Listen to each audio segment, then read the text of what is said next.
Gerasimov is finished. The general is lying to Putin once again. Russian telegram channels are furious. Kupiansk has turned into a hellish cauldron for the occupiers. Entire regiments are doomed. There will be no mercy. Inside Russia, an icy apocalypse. Kilometer-long traffic jams. People are freezing right on the streets. Meanwhile, is Putin heading to Kyiv? Zelensky made a scandalous statement. Does the dictator have the courage to meet face-to-face? The Celestial Empire shocks the world. Is China about to attack Russia? Beijing could bite off a huge chunk of the Russian Federation. Asia is turning away from Putin. The Kremlin screams fewer allies with every passing day. The sky over Russia is exploding. A critically important aircraft has been destroyed, the very plane that was dropping bombs on Ukrainians. Crimea stabs Putin in the back and demands a return to Ukraine. The peninsula is coming home. Let's break down what's happening right now. Hello, this is Ukraine Today. Maria Farafonova here with the latest updates. The lies of Russian generals have collapsed once again. The head of Russia's general staff, Gerasimov, announced the capture of Kupiansk-Vuzlovy, a location the Russian army hasn't even reached. According to the monitoring project Deep State, the distance from Kupiansk-Vuzlovy to the territory controlled by Russian forces is at least 10 kilometers. Ukrainian Armed Forces Battalion Commander Roman Kovalyov recorded a message directly from the center of the settlement showing the real situation on the ground. Russian telegram channels themselves turned on Gerasimov after seeing the shocking video. Russians erupted in outrage. Gerasimov's lies being called a disgrace and a special kind of masochism. Meanwhile, while the command of the aggressor state was celebrating the so-called capture of Kupiansk, Ukraine's defense forces were carrying out a secret operation during which they infiltrated Russian positions and cut the enemy off from logistics. Dying soldiers seen in drone footage symbolize the final breaths of the Kremlin's campaign to seize the city. A campaign defeated by a Ukrainian ruse that embarrassed even Putin. Russian troops have nowhere to run. An entire motorized rifle regiment has been encircled. This is reported by the partisan movement Atesh. While the command staff is drawing up pretty reports, their assault aircraft are being methodically destroyed in fire traps without the slightest chance of rescue.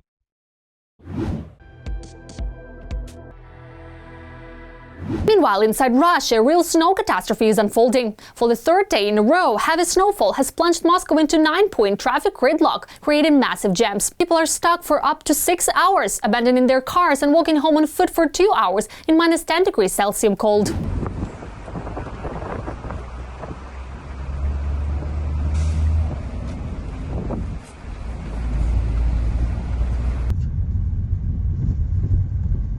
Traffic congestion is swelling to 10 points, with city entry points partially paralyzed. Trucks are skidding, jackknifing across the roads and blocking entire lanes.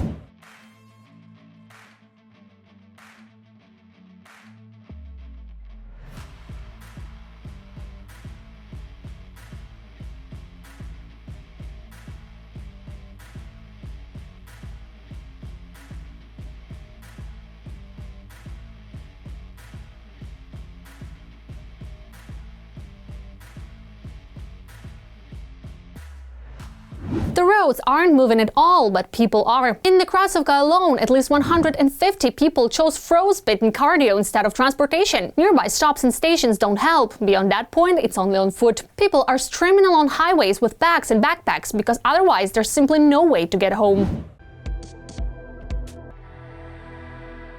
Zelensky has refused to travel to Moscow. Instead, he is inviting the Russian dictator to Kyiv. But does Putin have the courage? It is absolutely impossible for me to meet with Putin in Moscow. That would be the same as meeting Putin in Kyiv. I can just as well invite him to Kyiv then let him come. I publicly invite him, if he dares, of course.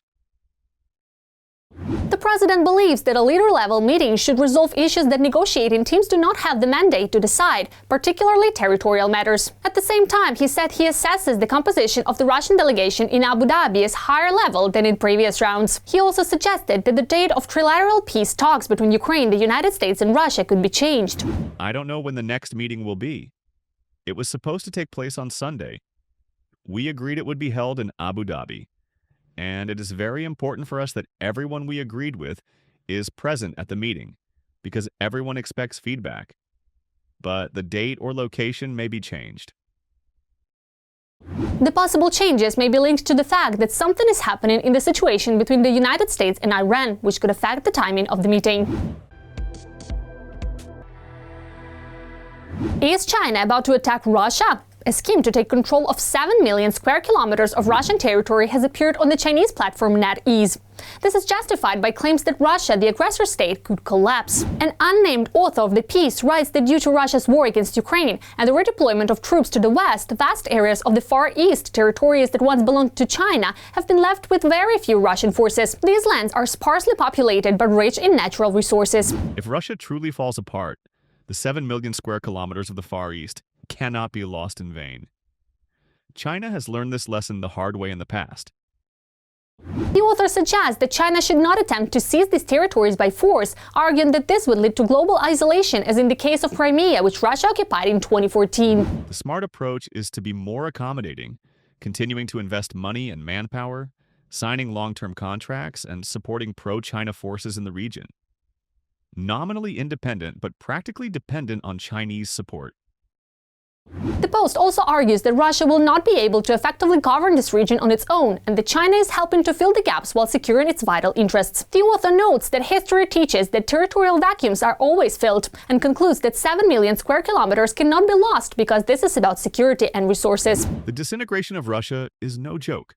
Only with thorough preparation can one proceed calmly.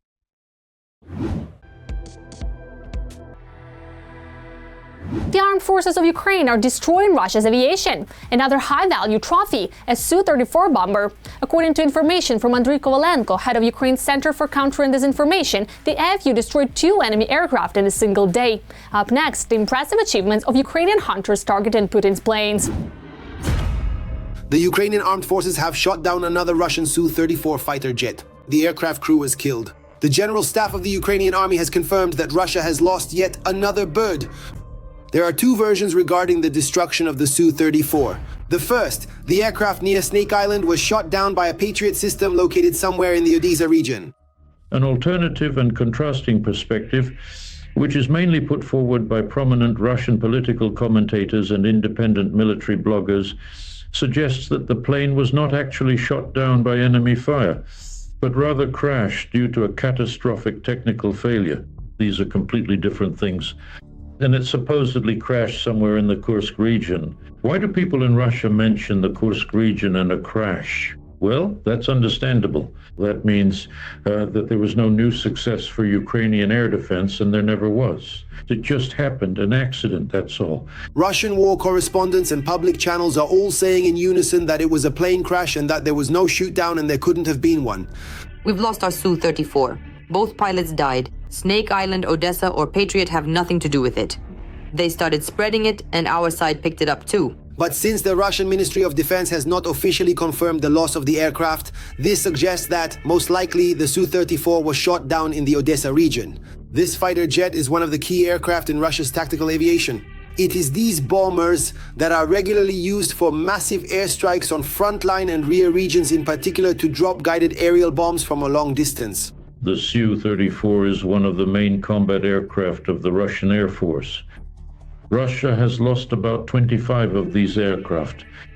Well, about 20 starting from February 22nd. Generally speaking, the Russian Air Force has about 120 Su-34 aircraft, but now there is one less.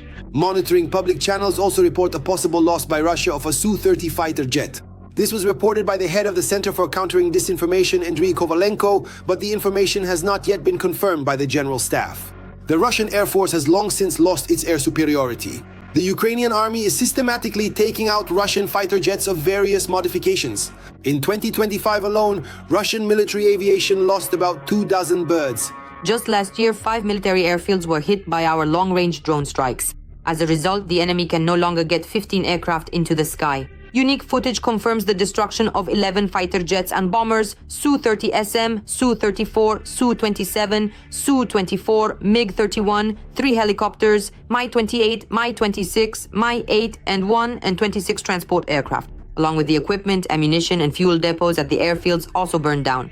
Thus, the SBU's Alpha unit inflicted damage on the enemy totaling more than $1 billion. Since the start of the full-scale invasion, Russian aviation has already lost at least 435 aircraft and helicopters of various types. The aggressor's military-industrial complex is capable of producing no more than 10 Su-34 fighter jets per year. This is a very expensive and complex fighter to manufacture. The loss of each such bird by the Russian Federation is a major success for Ukraine. The friendship is no longer what it used to be. Many of Russia's allies and partners in Asia have distanced themselves from the Kremlin. Kazakhstan, Uzbekistan, China, and even Turkey have taken positions against Russia's influence. What's behind the shift? All the details in our report. A long-standing friendship is falling apart at the seams. According to Bloomberg, the Kremlin's longtime allies in Central Asia and the Caucasus are forging ties with China, the European Union, Turkey, and the Gulf countries, seeking to protect themselves from further aggression by Moscow. They are trying to minimize risks and are looking for ways to distance themselves from Russia as much as possible. Asian countries are reassessing Russia's role in the modern world and their own relationships with Russia. The lesson that Central Asian countries have drawn from the full-scale invasion is that Russia is committed to its strategic goals, no matter the cost. Kate Mallinson, partner at Prism Strategic Intelligence Limited, in London. Kay. Another diplomatic failure has been added to Russia's list, the deterioration of relations with Kazakhstan. Even though Putin is loudly proclaiming a great friendship from every possible platform. For Russia, Kazakhstan is also one of its largest trading partners within the Commonwealth of Independent States and the Eurasian region. Overall, Kazakhstan has long been demonstrating a cautious yet confident distancing from Moscow. It refuses to support the war against Ukraine, does not recognize the annexation of Ukrainian territories, conducts exercises with NATO, and is developing transport corridors bypassing Russia, including through the Caspian and Turkey. And Tokayev states Kazakhstan's principled position directly to Putin's face. We do not officially recognize Taiwan, and we also do not recognize Kosovo, nor South Ossetia, nor Abkhazia. And it has become increasingly apparent that this specific principle will also be implemented and enforced regarding the so-called sovereign state territories, which, in our professional view, specifically encompass the regions of Luhansk and Donetsk. Against this backdrop, Russia resorted to energy blackmail. Moscow has effectively blocked the export of Kazakh oil. On July 22, 2025, Russia unexpectedly imposed restrictions on the export of Kazakh oil through Novorossiysk. This is the key route for exporting oil from Kazakhstan. The official reason cited was environmental concerns and technical issues. But in reality, this is a political signal. Astana has gone too far in its independent foreign policy. Against this backdrop, the energy blackmail looks like a desperate attempt to regain lost influence. However, the effect is likely to be the opposite. Kazakhstan will accelerate its integration with alternative economic blocs, building closer cooperation with China, Turkey, and the West. Yes, within the framework of the Eurasian Economic Union, we do have disagreements, because we meet not only in open sessions, but sometimes also behind closed doors. my colleague said that there are sometimes disagreements, not that we always have disagreements. In the closed sessions, we always argue. But that's not all. Last year, Russia began demanding that owners of cars assembled in Kazakhstan and imported in 2024 to 2025 pay an additional recycling fee, a fee with increased coefficients. Kazakhstan is preparing tough retaliatory measures against the Russian automotive industry. The authorities of the republic are proposing to sharply increase the recycling fee on cars imported from Russia and Belarus by as much as 40 times. In this way, Astana has taken steps to weaken economic ties with Moscow. Additionally, this week the president of Kazakhstan, Tokayev, effectively accused Russia of fraud in financial operations. According to him, last year through the Bank of Kazakhstan, about $14 billion were transferred from a neighboring country to other countries. Tokayev noted that from the standpoint of law, economics, and even politics, this is an outrageous fact. The president of Kazakhstan did not specify which country he was referring to. The Moscow Times writes that in his speech, Tokayev was clearly hinting at the aggressor country, Russia. In addition to Kazakhstan, Russia is losing another ally, as Uzbekistan is also distancing itself from the Kremlin. The Kremlin launched a large-scale campaign against migrants, and Tashkent responded harshly. The Ministry of Foreign Affairs of Uzbekistan claims that there were human rights violations during the raid by Russian law enforcement agencies. It is demanding an investigation into the deaths of citizens in Moscow on June 25th. Tashkent insists on the protection of the rights of Uzbek citizens working in Russia. This is despite the tightening of Russia's migration laws. As expected, Uzbekistan is pursuing a multi-vector foreign policy, distancing itself from Russia's direct influence in the political sphere. That is, for a long time, the perception of Russia as the successor to the Soviet Union, a major world power in one way or another influenced, for example, the Asian countries that were previously within Russia's sphere of influence. And even those countries that were not in Russia's orbit of influence still took Russia into account, as a rather significant global player. Against the backdrop of Russia's rapid withdrawal from the post-Soviet South, other forces are taking its place. First and foremost, Turkey and China. Turkey already de facto dominates in Azerbaijan, is strengthening its influence in Armenia, and is actively working with Kazakhstan. Probably among the Asian countries, Turkey was the first to challenge Russia. We remember the incident with the downing of the Russian plane. But overall, Turkey has been positioning itself as a player for quite some time now. A global player essentially on par with Russia. They are quite comparable to Russia, and Turkey does not behave as some kind of junior partner to Russia. But lately, we have been observing how Asian countries are no longer seeing Russia as a serious threat. China, in turn, is deepening its economic and logistical cooperation with Kazakhstan and other Central Asian countries. Beijing is seen as a more predictable and economically beneficial partner than Moscow. Asian countries are now reorienting themselves toward new centers of power. First and foremost, of course, China, but Turkey is also not wasting any time and is increasing its influence in the Turkic world, which actually encompasses not only Central Asia, but also a significant part of the modern world.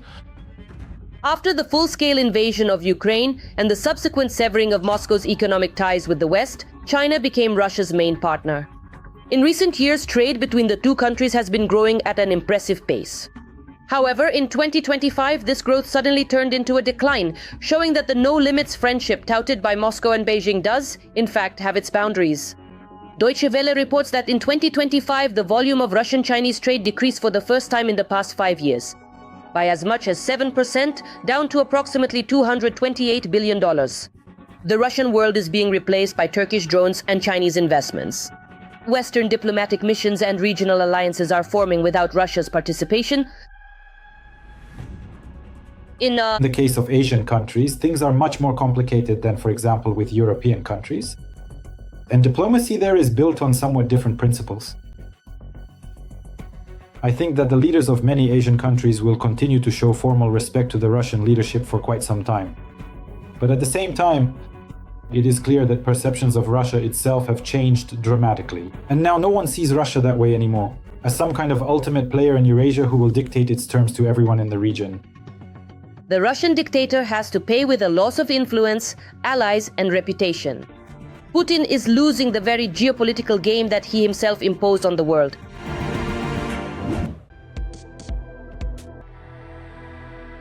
Crimeans who once waited for Russia are now lamenting and complaining about the occupation authorities, saying life was better under Ukraine. We will show, and eyewitnesses will tell what is really happening now on the annexed peninsula. Watch. Construction sites, traffic jams, and filth. This is what Russia brought to the Ukrainian peninsula of Crimea, along with its annexation. Local wheeler dealers and Russian officials started grabbing up land in the local resorts, one after another, depriving Crimeans of their hard-earned property and green spaces. Naturally, no one cares how skyscrapers and entire neighborhoods of new residential complexes will fit into the existing infrastructure. 3 buildings in general, the only thing I don't like, oh my god, there are already 1 billion buildings here, and they're building them without kindergartens, without schools. That's the failure of our leadership in Crimea, including Simferopol. They split themselves up, as I understand it, into small organizations. Well, like, as a developer, not as a whole, right? For example, if there are 6 buildings, I don't know, the regulations require a kindergarten and a school to be built, right? But they split themselves up, change LLCs and all that. And that's how they, well, deceive people. And no matter how much the occupiers paint a rosy picture of Crimea's beauty and prospects, even Russians who were enticed by the climate and seaside life are fleeing the peninsula. Only 2 out of 10 stay, Russian realtors complain. Statistics show that out of 8 people, even if they bought property and moved in, they bring their whole family here. But then they either go back or move somewhere else. They don't stay here. The thing is, prices in Crimea are at least 3 times higher than in mainland Russia. There's a shortage of goods, and delivery is even worse. Since the arrival of the Russian world on Ukrainian land, it's become impossible to even get medical treatment in Crimea. Even pills made in Russia don't help. there are no foreign medicines, and Russian medicines, well, the ones we make are of course far behind the foreign ones. There's still a lot to learn. There was so much time to learn from others, right? In making engine oil, for example. But even that, well, ours isn't really that good either. And the medicines are very weak. They either don't help at all, or they cause a lot of side effects. We just ran into it. Suddenly there are no medicines. Oh, it's just terrible. I hope that soon the presidents will meet and sign some kind of truce, so that all these supplies will resume again. And most importantly, living in occupied Crimea is impossible, not only because prices are high, but also because salaries are tiny. There are only two categories of people who can settle well on the peninsula: the military and law enforcement. We lived in Crimea for 4 years and now we're going back home. I'll tell you this, if you come with money, you can move here while your child is in kindergarten or, say, elementary school. There are no prospects or opportunities here, and the prices are just suffocating. In the end, we lived in Yevpatoria for almost 5 months, but had to go back to the Urals. The main reason was the lack of decent earnings. Back home, I was making over 70,000 a month, but in the new place, I couldn't get more than 35 for the same work. Starting a business in Crimea is not the best idea. There aren't a huge number of clients, and the corruption is off the charts. Even seasoned entrepreneurs who had survived on the peninsula for decades were brought to tears by the actions of the occupation authorities. Did we really vote for Russia just so that Russia would leave us without a means to live? Why is the administration making our Russia look bad with its actions so that now people are upset? Ukraine provided jobs, but under Russia we were left without work.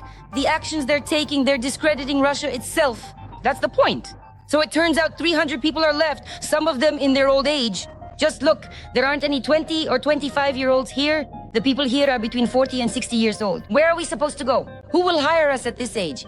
If there's one thing Crimea has in abundance, it's propaganda. Teenagers who flee from Crimea to Ukraine through third countries talk about how Russians brainwash people, starting with children. Right now, it's full-on militarism there.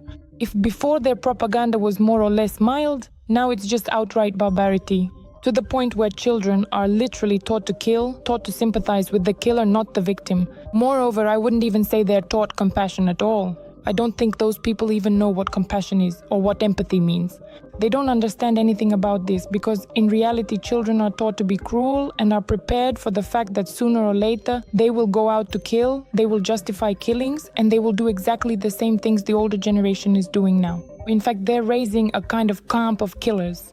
There are a huge number of such people. Total control, surveillance. For 11 years now, the indigenous people of Crimea have been living on the peninsula as if in a prison camp. Repressions in Crimea intensified after the full-scale invasion by the Russians of mainland Ukraine, and new waves of repression roll in with every successful operation by the defense forces. There is almost no room left for news or everyday life in Crimean news public pages. Some ads and just a huge flood of messages about detentions for so-called preparations for terrorist attacks and collaboration with Ukrainian special services. That's all for now. Stay with us to be the first to know what's happening right now. Don't forget to subscribe and hit the like button. See you soon.